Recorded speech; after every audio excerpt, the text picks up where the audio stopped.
नमस्कार, मैं हूं आपके साथ लक्ष्मी और आप देखना शुरू कर चुके हैं देश का पहला समझाने वाला बुलेटिन खबर तो समझिए। इस आधे घंटे में हम आपको दिन भर की चर्चित खबरें दिखाते हैं और खबर को विस्तार से समझाते भी हैं। तो आइए फटाफट से जान लेते हैं वो मुख्य खबरें जिस पर होगी हमारी नजर।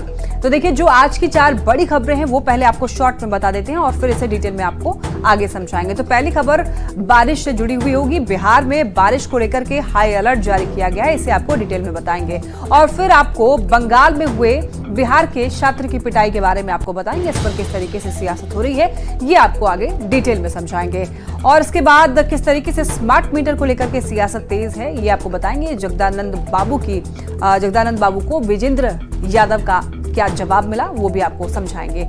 और फिर आपको समझाएंगे कि आखिर पवन सिंह पर FIR क्यों किया गया, ये डिटेल में समझाएंगे। और आज सबसे पहले बात बारिश के अलर्ट की करते हैं।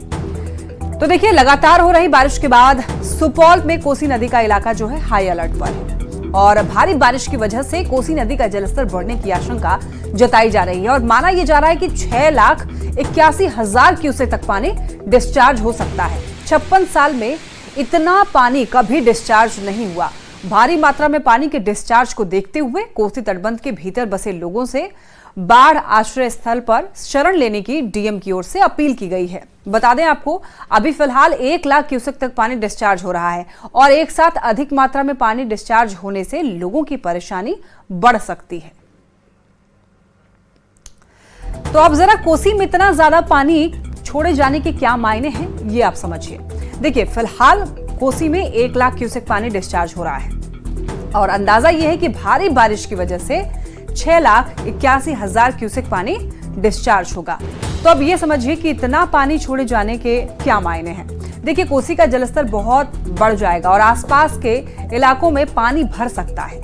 तटबंध के नीचे रहने वालों की जो मुश्किलें हैं वो भी बढ़ सकती है, उनको दिक्कतों का सामना करना पड़ सकता है। लोगों को घर छोड़ करके ऊंचे स्थान पर जाना पड़ सकता है जब इतने अमाउंट में पानी डिस्चार्ज किया जाएगा। तो एक बार फिर से पलायन की स्थिति बन सकती है और बिहार का बड़ा इलाका बाढ़ से भी प्रभावित हो सकता है। अब जरा समझिए कि आखिर ऐसी नौबत आई क्यों। तो देखिए, कोसी के इलाके में भारी बारिश, सीमांचल में भारी बारिश हो रही है और नेपाल में बारिश से भी कोसी का जलस्तर बढ़ता है। नेपाल में बारिश होती है तो इसका असर बता दें आपको कि बिहार में भी पड़ता है कुछ हिस्सों में। तो आपको ये भी बताते चलेंगे, भारी बारिश की वजह से नेपाल में आने जाने वाली सभी फ्लाइट वो भी कैंसिल है। अब समझिए कि कोसी को लेकर के हाई अलर्ट के बाद आम लोगों को क्या एहतियात बरतना चाहिए, ये बेहद जरूरी है। देखिए, डीएम ने लोगों से ऊंचे स्थान पर शरण लेने की अपील की है, यानी कि ऊंचे स्थान पर लोग चले जाएं और अच्छा यही होगा कि लोग ऊंचे स्थान पर जाकर के शरण लें। जान माल के नुकसान से बचाने के लिए ऊंचे स्थान पर जाना जरूरी है, तभी जाकर के उनको राहत मिल सकती है, बचाव वो कर सकेंगे। चलिए बढ़ते हैं खबरों में आगे। कोसी को तो छोड़िए, इसके पहले बिहार में अत्यधिक भारी बारिश को लेकर के आपदा प्रबंधन विभाग अलर्ट जारी कर चुका है। आपदा प्रबंधन की ओर से एक साथ 13 जिले के डीएम को पत्र भी भेजा गया है। जिन जिलों में अलर्ट जारी किया गया है उनमें पटना के साथ ही पश्चिम चंपारण, पूर्वी चंपारण और सीतामढ़ी के साथ शिवहर, मुजफ्फरपुर, गोपालगंज और सिवान शामिल है। आपदा प्रबंधन की ओर से सारण, वैशाली, जहानाबाद, मधुबनी और भोजपुर के लिए भी अलर्ट जारी किया गया है। पत्र में अधिकारियों और संबंधित एजेंसी को हर आपात स्थिति से निपटने के लिए तैयार रहने की अपील की गई है।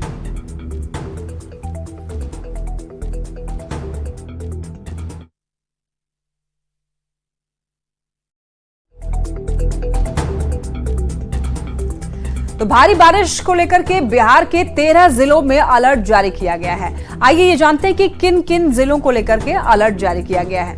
तो आपको बता दें एक एक करके, पश्चिम चंपारण, पूर्वी चंपारण, सीतामढ़ी, शिवहर, मुजफ्फरपुर, गोपालगंज, सिवान, सारण, वैशाली, पटना, जहानाबाद, मधुबनी और भोजपुर, ये वो जिले हैं जिसको लेकर के अलर्ट जारी किया गया है। अब इस अलर्ट के क्या मायने हैं ये भी समझ लीजिए। देखिए, आपदा प्रबंधन विभाग ने 13 जिलों में भारी बारिश को लेकर के अलर्ट जारी किया है।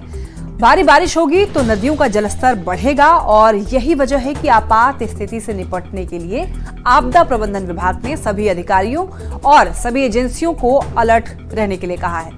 तो आम लोगों को भी सावधानी बरतने की जरूरत है। ऐसे में आम लोगों को भी हिदायत दी जा रही है और साथ ही साथ सभी अधिकारियों को अलर्ट पर रहने के लिए कहा गया है। चलिए बढ़ते हैं खबरों में आगे। और बिहार में स्मार्ट मीटर को लेकर के खूब सियासत हो रही है। आरजेडी ने 1 अक्टूबर से आंदोलन का ऐलान किया है और इस मुद्दे पर ऊर्जा मंत्री बिजेंद्र यादव ने बड़ा दावा किया है। बिजेंद्र यादव ने कहा कि जिस जगदानंद सिंह ने स्मार्ट मीटर में गड़बड़ी का आरोप लगाया है, उसी जगदा बाबू के घर में जब से स्मार्ट मीटर लगा है तब से उनको 17% कम बिल आई है। 1.5-2 महीने के भीतर यदि ने सुधार नहीं किया तो सारा मीटर इतना दिन का उखाड़ के फेंक दो। ये बिल्कुल लूट का आधार बने हैं। ये है आरजेडी के प्रदेश अध्यक्ष जगदानंद सिंह।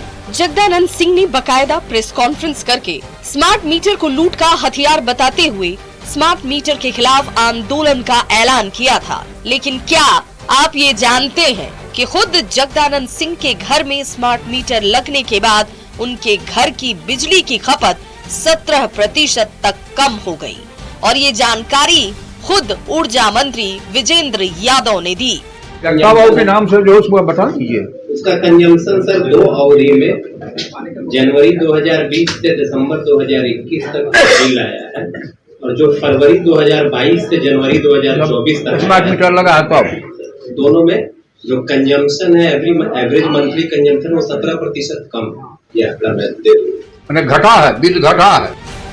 बिजली मंत्री विजेंद्र यादव के जगदानंद सिंह के बिजली बिल कम आने के दावे पर आरजेडी ने पलटवार किया है। आरजेडी के प्रवक्ता ऋषि मिश्रा ने कहा कि जगदानंद सिंह ने बिजली की खपत कम की है, जिसकी वजह से बिजली बिल कम आया है।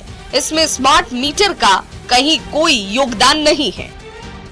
220 यूनिट में बिल ज्यादा आएगा कि नहीं आएगा और 184 यूनिट अगर कोई आदमी खर्चा करता है या इस्तेमाल करता है उसका बिल कम होगा कि नहीं होगा। तो इस्तेमाल हम कर रहे हैं तो क्योंकि बिजली कम यूज कर रहे हैं इसलिए उनका बिल कम आया। बिहार में बिजली और स्मार्ट मीटर पर चल रही सियासत के बीच सीएम नीतीश कुमार ने ऊर्जा विभाग की बैठक की और स्मार्ट मीटर पर अधिकारियों से जानकारी लेते हुए जरूरी निर्देश दिए। सीएम नीतीश ने स्मार्ट मीटर पर विपक्ष की ओर से दुष्प्रचार करने का आरोप लगाया और लोगों से दुष्प्रचार से बचने की अपील की। सीएम ने ये भी निर्देश दिया कि सभी डीएम जो हैं स्मार्ट मीटर को लेकर जागरूकता फैलाएं। न्यूज़ 18 के लिए पटना से आनंद अमृतराज और रवि एस नारायण के साथ ब्यूरो रिपोर्ट। तो सुना आपने किस तरीके से स्मार्ट मीटर को लेकर के सियासत हो रही है। प्रदेश में आरोप प्रत्यारोप का दौर भी चल रहा है। तो स्मार्ट मीटर पर चल रही सियासत के बीच देखिए सीएम नीतीश ने ऊर्जा विभाग की बैठक की और सीएम ने बैठक में क्या कहा वो भी आपको बताएंगे। लेकिन पहले ये जान लीजिए कि बिहार में कितने स्मार्ट मीटर लगे हैं। तो अब तक बिहार में 50.23 लाख स्मार्ट मीटर लग चुके हैं। इसमें शहरी क्षेत्र में 17.47 लाख, जबकि गांव की अगर बात करें तो गांव में 32.76 लाख स्मार्ट मीटर लगाए गए हैं।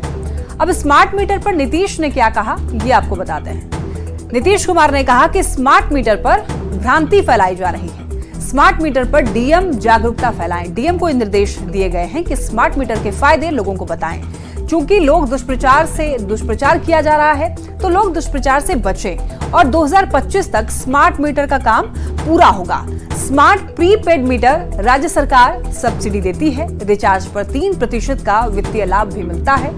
और 2005 से पहले बिहार में बिजली की क्या स्थिति थी वो भी बताया है, वो भी गिनवाया है। अब आपको एक बार फिर ये बताएं कि स्मार्ट मीटर की आखिर नौबत क्यों आई।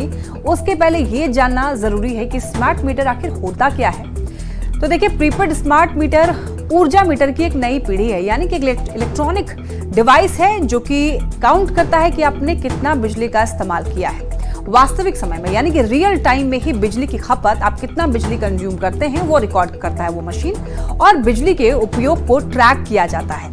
इसके सटीक बिल प्राप्त होते हैं इस डिवाइस से और ये मोबाइल की तरह इसमें रिचार्ज करना होता है। जितना आप रिचार्ज करेंगे उतना आप इसका उपयोग कर पाएंगे। अगर आप रिचार्ज नहीं करेंगे तो बिजली ऑटोमेटिक कट जाएगी, उसके बाद दोबारा आप रिचार्ज करेंगे तो चालू हो जाएगी। अब समझिए कि प्रीपेड स्मार्ट मीटर की जरूरत आखिर क्यों पड़ी। तो देखिए बिजली की चोरी होती थी दरअसल पहले और कई मामले ऐसे आते थे कि बिजली लोग जो हैं किसी प्रकार से जुगाड़ लगा के चोरी कर लेते थे। लोग बिजली का बिल भी नहीं देते थे। कई मामले ऐसे आए जिसमें लोग बिजली का बिल नहीं देना चाहते थे, काटिया फंसा करके बिजली का उपयोग किया करते थे और बिल देने वाला भी परेशान रहता था। गलत बिजली बिल के मामले भी कई बार आते थे और कुछ लोग तो साठगांठ कर लेते थे और कुछ लोग बिल कम करा करके कम बिजली बिल देते थे। यानी कि हो सकता है कि कुछ स्मार्ट मीटर में गड़बड़ी हो, लेकिन जगदानंद सिंह के बिल में जरूर कमी आई है। चलिए अब बात पश्चिम बंगाल की करते हैं। पश्चिम बंगाल के सिलीगुड़ी में बिहार के छात्रों के साथ मारपीट के मामले की बिहार सरकार की ओर से यह साफ संदेश देने के बाद पश्चिम बंगाल की पुलिस ने 2 लोगों को गिरफ्तार कर लिया है, लेकिन इससे बिहार के लोगों की नाराजगी कम नहीं हो रही है। बीजेपी एक बार फिर ममता सरकार पर हमलावर हो गई है, तो वहीं टीएमसी इस पिटाई को लोकल मैटर बता करके खुद का पल्ला झाड़ रही है। भैया मारना है तो मार दीजिए, कोई बड़ी बात नहीं है। ज्यादा बात बोलता है, बैठ जा, बैठ। बैठ तो रहे, देखिए इस वीडियो को। पहले धमकी, फिर धक्का, ज्यादा बात बोलता है, बैठ जा, बैठ तो रहे, और फिर कान पकड़कर उठक बैठक। कान पकड़। এই যে এসএসসির फेक कैंडिडेट এরা আসছে এখানে परीक्षा नहीं आएगा। आप कहां जाएगा तुम लोग? कहां जाएगा तुम लोग? जब से पश्चिम बंगाल में बिहार के छात्रों की पिटाई का ये वीडियो वायरल हुआ है, जैसे ही पश्चिम बंगाल में बिहार के छात्रों को प्रताड़ित करने की तस्वीर वायरल हुई,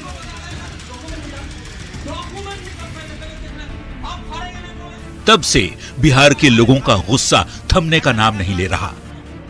तुम डॉक्यूमेंट पहले निकाल। ওই তুই ডকুমেন্ট দেখা না, তোর ডকুমেंट দেখাই দে কি আছে। हम चल जाएंगे, कसम पापा कसम बता रहे हैं भैया। वीडियो वायरल होते ही बिहार सरकार हरकत में आई। सीएम नीतीश कुमार ने बिना देरी किए अधिकारियों को निर्देश दिया। सीएम का निर्देश मिलते ही बिहार पुलिस के आला अधिकारियों ने पश्चिम बंगाल पुलिस से बात की और साफ साफ बता दिया कि नीतीश कुमार को यह बिल्कुल भी मंजूर नहीं है। बिहार सरकार और बिहार पुलिस की ओर से मिले सख्त संदेश के बाद पश्चिम बंगाल की पुलिस भी हरकत में आ गई और वीडियो में दिख रहे मुख्य आरोपी बांग्ला पक्खो संगठन से जुड़े रजत भट्टाचार्य सहित 2 लोगों को अरेस्ट कर लिया। लेकिन पश्चिम बंगाल में छात्रों की पिटाई के बाद से अब तक बिहार में सियासत गर्म है। पिटाई का वीडियो वायरल होते ही बीजेपी और जेडीयू के नेताओं ने आरजेडी नेता तेजस्वी यादव से सवाल पूछ लिया कि छोटी छोटी बातों पर ट्वीट करने वाले तेजस्वी यादव को बिहार के छात्रों की पिटाई का वीडियो क्यों नहीं दिखा। तथा कथित इंडिया अलायंस के जो लोग हैं, जो यहाँ पर नेता प्रतिपक्ष जिस दल से आते हैं, जिनका गठबंधन उनके साथ है, उनको भी जवाब देने की ज़रूरत है कि जब आपके सहयोगी दल आपके प्रदेश के लोगों पर लाठी चलाते हैं, गाली देते हैं, उन्हें अपमानित करते हैं, तो क्या ऐसे में नैतिकता आधार नहीं बनती उस गठबंधन से अपने आप को दूर करना। एनडीए नेताओं की ओर से हुए सवाल पर आरजेडी की ओर से कहा गया कि पार्टी के सबसे बड़े नेता ने पश्चिम बंगाल की मुख्यमंत्री से बात की है। लेकिन जैसे ही जानकारी हमारे पार्टी के राष्ट्रीय अध्यक्ष आदरणीय लालू प्रसाद यादव जी, तेजस्वी यादव जी को मिला और उन्होंने वहां की सरकार ममता बनर्जी से बात करके और अभियुक्त को पकड़ लिया गया। ये तो रही सियासत की बात, लेकिन पश्चिम बंगाल में बिहार के छात्रों की पिटाई के बाद से बिहार के लोग भी गुस्से में हैं। सवाल है कि क्या पश्चिम बंगाल में परीक्षा देना मना है? क्या पश्चिम बंगाल में दूसरे राज्यों के लोगों का जाना अपराध है? और सबसे बड़ा सवाल ये कि पश्चिम बंगाल में कौन सा तंत्र चल रहा है? न्यूज़ 18 के लिए पटना से धर्मेंद्र कुमार और मुंगेर से अरुण शर्मा के साथ ब्यूरो रिपोर्ट। इस घटना के बाद बिहार में सियासत काफी ज्यादा हो रही है। किसने क्या कुछ कहा है वो भी जान लीजिए। नीरज कुमार जो कि मुख्य प्रवक्ता हैं जेडीयू के, उन्होंने क्या कुछ कहा है ये भी आप जान लीजिए। इन्होंने कहा है कि देखिए, ममता से लालू का गठबंधन है, ये बिहारी छात्रों को पिटवाते हैं, ऐसा इन्होंने कहा है। और इसके बाद दिलीप जायसवाल जो कि प्रदेश अध्यक्ष हैं बीजेपी के, उन्होंने कहा है कि ममता राज में बिहार के छात्रों की पिटाई, आखिर कहां है लालू, ये कहना था प्रदेश अध्यक्ष दिलीप जायसवाल का। और उसके बाद उपेंद्र कुशवाहा ने भी इसको लेकर के बयान दिया है। इन्होंने कहा है कि ममता बनर्जी को मामले को गंभीरता से लेना चाहिए, लेकिन वो इस मामले को गंभीरता से नहीं ले रही हैं। इसके बाद श्रवण कुमार ग्रामीण विकास मंत्री इन्होंने कहा है कि केंद्र सरकार भी नीतियां बनाए ताकि छात्र सुरक्षित हों। इस घटना के बाद कहा है कि छात्र के सुरक्षित रहने के लिए ऐसा कानून बनाया जाए। इसके बाद चिराग पासवान केंद्रीय मंत्री हैं, इन्होंने भी बयान दिया। इन्होंने कहा कि पश्चिम बंगाल के सीएम ने बिहारियों का अपमान किया है और इन्होंने ये भी कहा कि नेता प्रतिपक्ष को भी इस मामले पर बोलना चाहिए। और देखिए, राजनीतिक बयानबाजी अपनी जगह है, लेकिन बंगाल में बिहार के छात्रों की पिटाई हुई, इसीलिए ये समझना जरूरी है कि किसी भी राज्य में आने और जाने को लेकर के आखिर हमारा संविधान क्या कहता है, हमारा कॉन्स्टिट्यूशन क्या कहता है। तो देखिए, आपको बता दें कि संविधान हर नागरिक को कुछ मौलिक अधिकार देता है।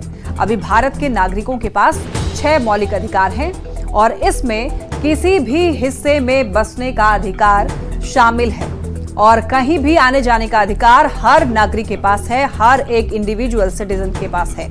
अनुच्छेद 19 के तहत हर नागरिक को ये अधिकार हासिल है। तो ऐसे में कोई भी कहीं आता जाता है, उसके लिए कोई भी उसे रोक नहीं सकता है। अगर कोई रोकता है तो ये संविधान के खिलाफ है और उस पर कार्रवाई की जा सकती है। ये मामला भी कुछ ऐसा ही है, जहां पर बंगाल पे गए हुए कुछ छात्रों के साथ में ऐसा दुर्व्यवहार किया गया।